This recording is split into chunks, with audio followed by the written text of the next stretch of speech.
Dominus vobiscum. Sequentia Sancti Evangelii secundum Luca. Gloria tibi, Domine. Naquele tempo disse Jesus a seus discípulos: Ditosos os olhos que veem o que vós vedes, pois vos afirmo que muitos profetas e reis desejaram ver o que vós vedes e não ouviram, e ouvir o que vós ouvis e não ouviram. Nisto, porém, levantou-se um certo doutor da lei, que lhe disse para o experimentar: Mestre, que devo eu fazer para possuir a vida eterna? Jesus perguntou-lhe: que está escrito na lei? Que lês tu?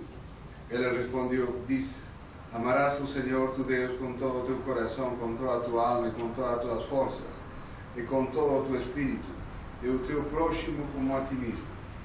Jesus disse-lhe: Respondiste bem, faz isso e vivirás.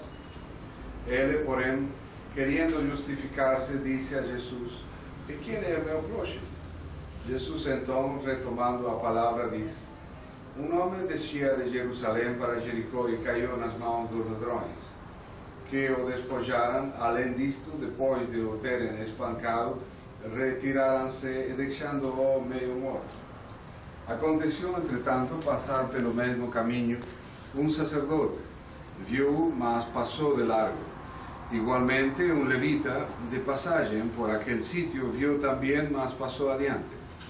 Um samaritano, porém, que ia a seu caminho, chegou perto dele e, quando o viu, encheu-se de compaixão.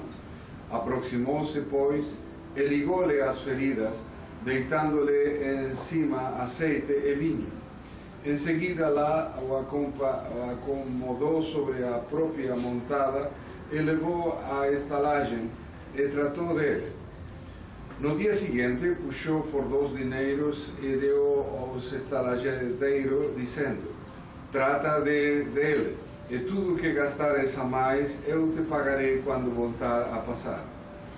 Qual destes 3 parece que foi o próximo daquele que caiu nas mãos dos ladrões? Foi, respondeu ele, o que usou com ele de misericórdia. Jesus então disse-lhe: Vai e faz também o mesmo.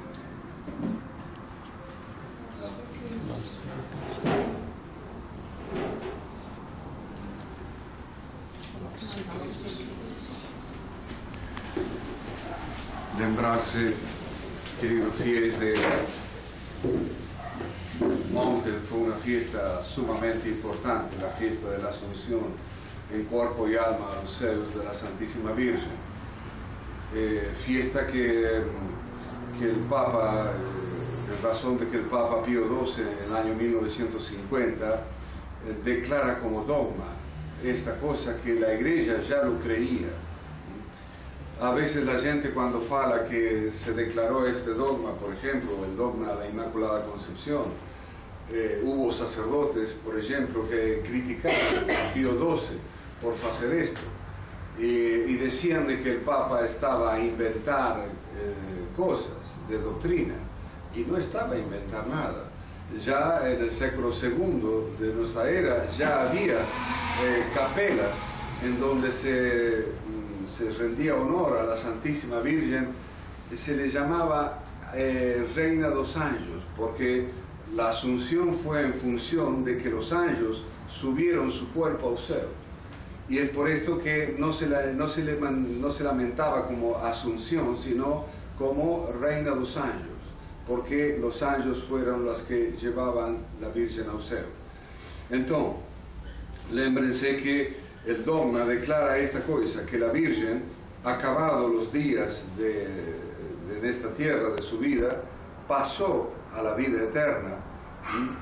No se discute teológicamente si la Virgen murió, stricte dicte. ¿Por qué? Y porque la Virgen, al no tener el pecado original, no tiene las consecuencias del pecado original, que entre otras es la muerte. Entonces, así como la Virgen no tuvo dolores de parto, por ejemplo, tampoco es lógico pensar de que no murió stricte dicte. Por esto que cuando se fala de esta cosa en la teología católica se fala de la dormición de la Virgen, puesto que fue como un sueño su pasar de esta vida a la otra, o si no se fala del tránsito de la Virgen, de esta vida a la otra. ¿Y cómo fue esta cosa? Dice que la Virgen llamó a los apóstoles a Jerusalén para despedirse de ellos, sabiendo que ya acababan sus días en esta tierra.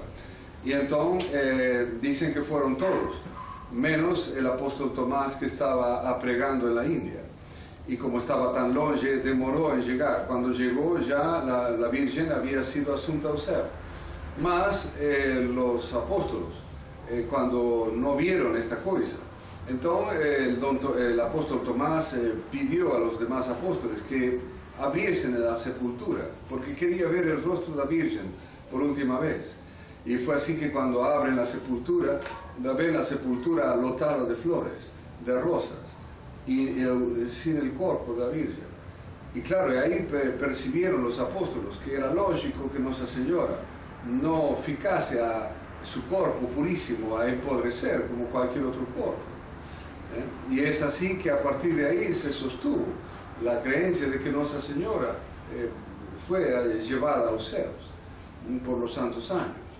Lémbrense que de Nuestro Señor se fala de la ascensión al cielo, ascensión porque Él mismo, por su propio poder divino, subió al cielo. En cambio, la Santísima Virgen, en razón de que es un ser humano, la Santísima Virgen, el más perfecto de todos, sin duda, más en razón de que no es una diosa, es por esto que fue necesario ser llevada por los años. Bien, y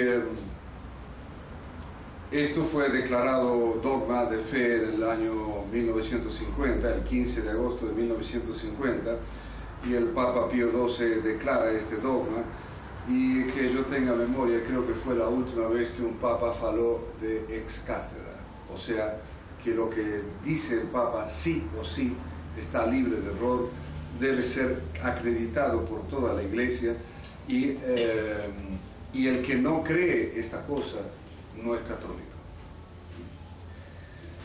Bien, vamos al Evangelio de hoy. En el Evangelio de hoy Cristo dice una cosa que es interesante.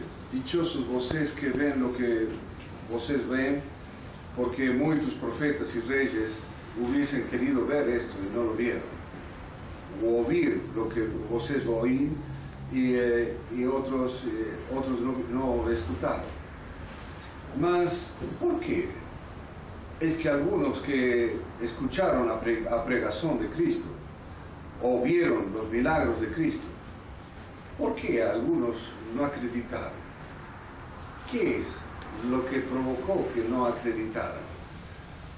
Seguramente podemos dar varias razones, algunos tal vez por sus propios pecados, tal vez por su dureza de corazón, tal vez porque habían, en el caso de los judíos, especialmente los fariseos, habían adulterado ya la doctrina y no fueron dignos de reconocer al Mesías, etc. Mas, sin duda, había algunos que no reconocieron al Cristo por no haberse interesado en conocerlo. El Antiguo Testamento ya fala de nuestro Señor, los profetas falan de nuestro Señor. O sea, todo el Antiguo Testamento está como preparando la llegada del Mesías.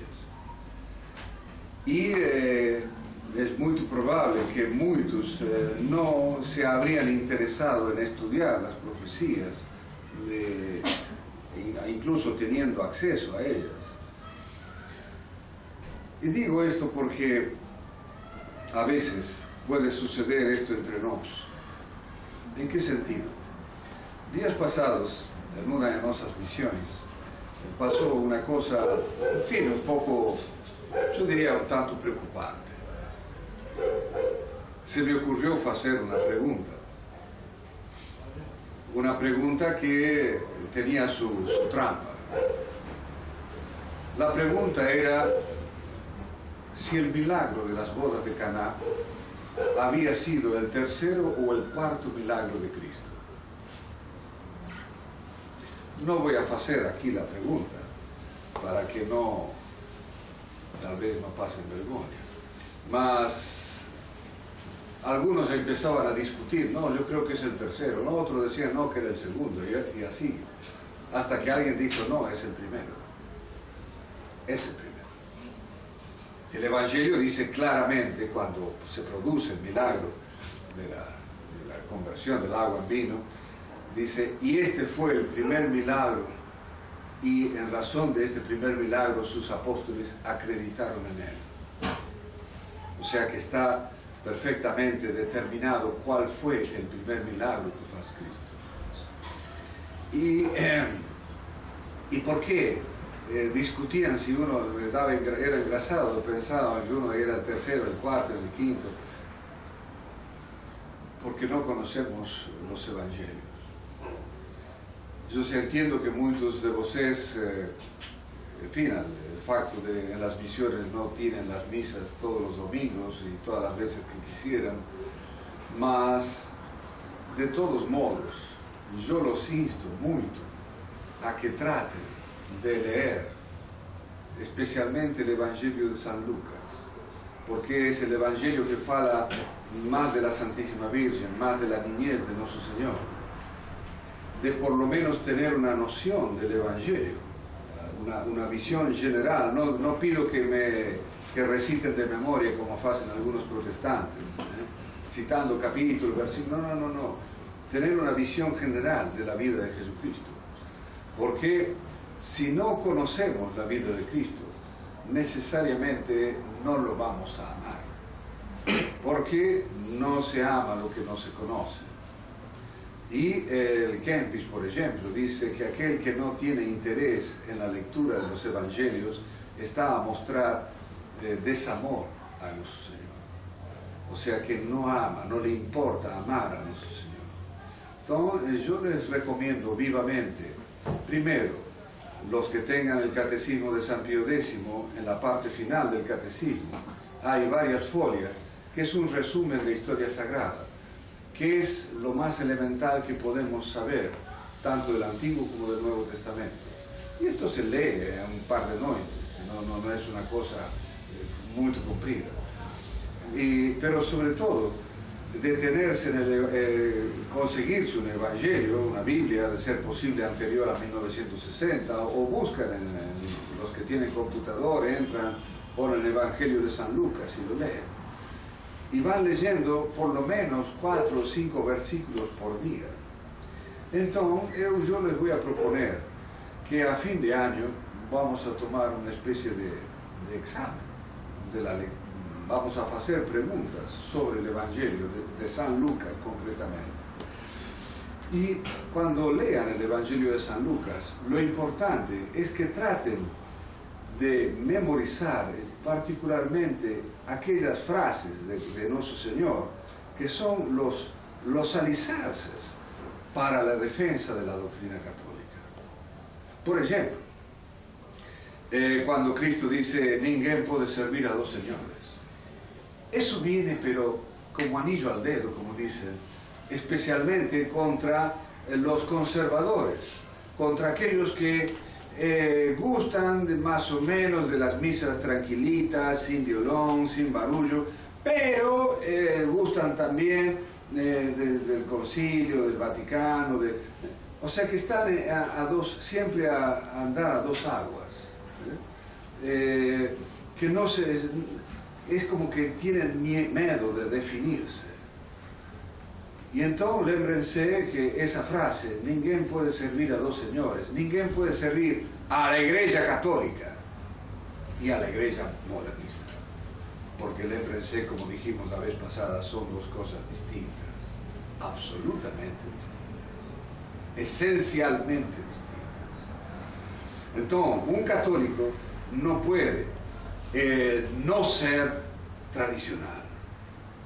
Es parte de la esencia de ser católico el guardar la tradición.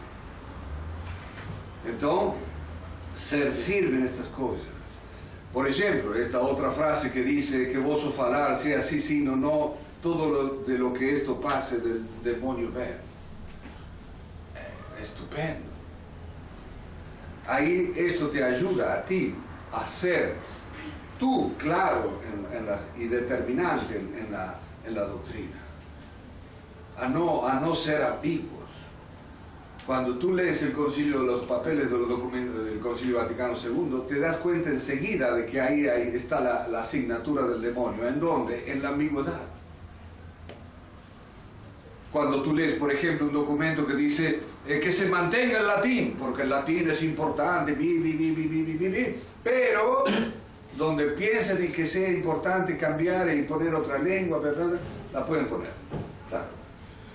Los tradicionalistas se quedan con la parte en latín, los modernistas, los progresistas se quedan con la parte que hay que mudar. Esto es ambigüedad. Y así, en fin, con infinidad de cosas.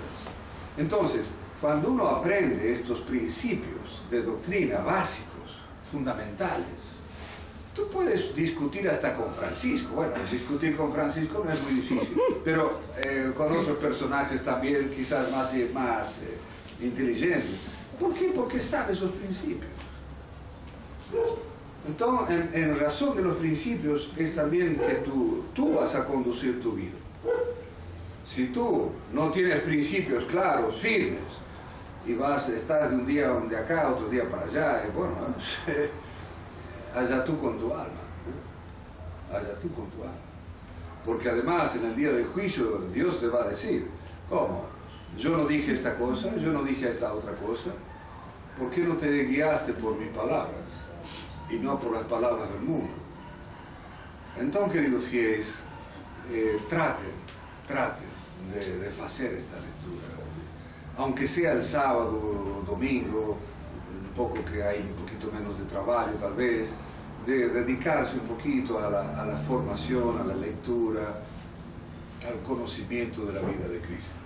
Si ya han leído los evangelios, por ejemplo, hay historias de Cristo muy bonitas, por ejemplo la del padre Ricci, hay un libro ya mucho más grande, donde, por ejemplo, comentaristas de la vida de nuestro Señor describen, por ejemplo, cómo era Galilea, cómo eran las costumbres judaicas, etcétera, etcétera.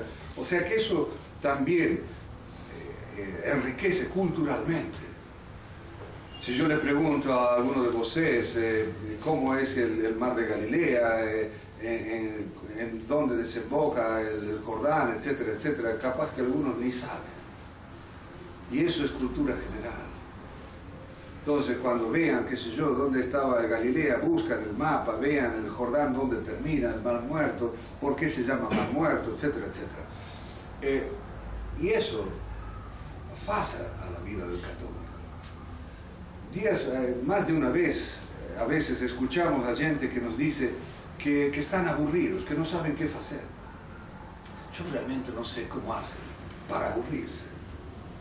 Porque cuando nos ponemos a pensar que nuestro Dios es un ser infinito.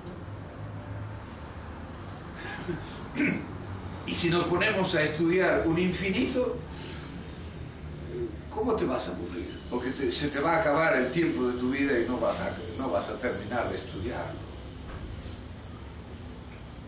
Y si te pasa que, bueno, ya te cansaste de San Lucas, pasa a releer, por ejemplo, las epístolas de San Pablo. En fin, hay tanto por aprender, tanto por aprender. Los padres de familia, por ejemplo, leer el libro de los Proverbios, el libro de la sabiduría, eso les va a dar mucha sabiduría para criar los meninos. Por ejemplo, cuando dice, un padre que no castiga a su hijo no lo ama. Y uno ve tantos hijos que parece que no los han amado. ¿Por qué? Porque no los han corregido en su momento. Entonces, en fin, tantas cosas. Santa Teresina decía, por ejemplo, que cuando ella descubrió los evangelios ya no le importó ningún otro libro más. Y es así. O sea, a veces uno lee los evangelios pensando que, bueno, ya no nos pasa a nosotros los sacerdotes. Cada vez que repasamos el evangelio dice, pero mira este detalle, se me había pasado, y sigue sacando jugo, suco de la lectura de la Sagrada Escritura. Incluso si tienen dudas de algunas cosas, no tengan problema, me escriben, ustedes saben, si no tienen mi correo electrónico o el de don Tomás, le escriban, consultan. Pero quisiera que los fieles de las misiones sean los fieles firmes y firmes en la doctrina, que sepan por qué son católicos y por qué aman a Dios. Y porque este conocimiento necesariamente engendra amor. Tú no puedes conocer a nuestro Señor, conocer lo que padeció por nosotros y no amarlo. Es imposible, imposible. Entonces, queridos fieles, a ajustar un poquito, a no dejarse llevar por las tonterías, a no perder tiempo. La vez pasada alguien me decía que estaba enviciado de telenovelas, un rapaz de 22 años, enviciado de telenovelas. Yo me quería morir. No, ¿cómo puede ser esto? Una menina de 14 años que me diga eso, en fin, no es para felicitarla, pero un rapaz de 22 años, no, por Dios. Y por supuesto, tú rascas y el rapaz de 22 años ni siquiera terminó el colegio secundario, se dice. ¿Por qué? Porque se lo gastó viendo la telenovela. Y de ahí queremos sacar un católico. Hay que hacer mucha fuerza y la gracia de Dios tiene que ir a baldazos. Entonces, no pierdan el tiempo tontamente. Tienen que prepararse, especialmente los padres que tienen que formar viudos. Ojo, porque lo tienen que formar viudos para el martirio. Atención. No, padre, no lo diga eso. Todo puede ser. Todo puede ser. Entonces, en la víspera de la Asunción se festeja la muerte de los 813 mártires de Otranto. Una historia martirial maravillosa. 813 mártires en un día que prefirieron morir por Cristo antes de hacerse musulmanes. Degollados, empalados, muertes espantosas. Y el que los alentó, un tal Priscila, el que los alentó le dice: señores, hemos estado luchando por defender nuestra ciudad, Otranto, al sur de Italia. Los musulmanes eran mucho más, eran además un ejército militarmente muy bien formado. Arrasaron con 14.000 cristianos de ese pueblo. Y quedaron 813 hombres. Y le dice: o se pasan al musulmanismo, a los musulmanes, o mueren. Prefirieron morir. Y el que los alentó, ocurre un milagro con él, le cortan la cabeza y él fica de pie, como oleando, mientras todos se van matando a los 800. Una vez que murió el último, recién cae su cuerpo. Y ante este prodigio, uno de los musulmanes se convierte y pasa a ser el 813. O sea, porque incluso ¿cómo es posible que un cuerpo que le cortan la cabeza se mantiene de pie? Incluso los musulmanes lo pushaban para ver que caiga, porque no podía ser que no caiga. Y estaba de pie, como alentando al martirio a los demás. Entonces, señores, ojo, algunos dirán: estamos muy lejos de los moros. Están aquí en Brasil. Las mezquitas están a florecer en todas partes. Entonces, vossos hijos, y quizás ustedes, no sé, tenemos que tener una fe firme, un amor a Cristo, pero de pedra. Porque si las cosas apretan, no sé si Dios va a dar la gracia.